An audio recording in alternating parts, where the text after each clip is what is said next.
আপনাদের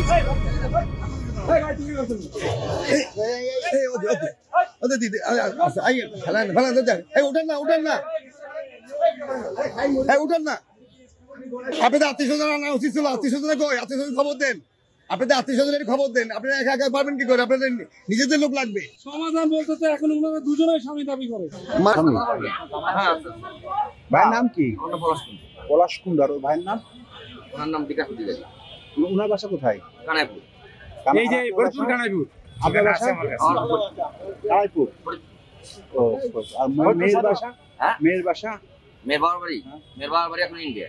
আপনার নাম কি? হ্যাঁ, আপনার নাম কি? সোনা অধিকারী। সীমা অধিকারী। সীমা। তার মানে আপনারা হচ্ছে না ভালোবেসে বিয়ে করছেন, তাই তো?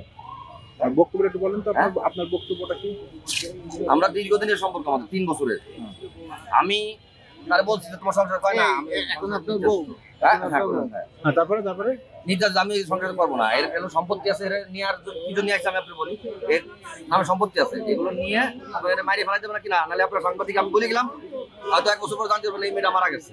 আমি তো ছাড়ি নাকি আমার ওয়াইফ আমি ছাড়বো না না জীবন তার বিয়ে হয়ে গেছে। আবার ইন্ডিয়া গেছে। হ্যাঁ, শুধু বলেছি না না ওই আপনার সিঁদুর করাইছে? সিঁদুর করাইছে। সিঁদুর আর শাখা তার দিবি। এই দেখেন ইন্ডিয়া এই যে তার ডকুমেন্ট সবই। 3 মাস আপনাদের নিয়ম কি? আপনাদের প্রথম স্বামী ছেড়ে দিতে হবে নাকি? আর ওই যত স্বামীর দেনাপানা যেন থাকে সেটা কি হবে? যেমন সোনাগায় থাকতে পারে, সম্পদ থাকতে পারে, বাড়িঘর থাকতে পারে। সেটা আমার সে দিয়ে দেয়, সে কি করে নেবে? মানে আগে দিয়ে দিছে। আমি তোমাকে জোর করে নিই না, তা তো দাবি আছে না, তা দাবি থাকে কি? সেটা দিয়ে দিছে।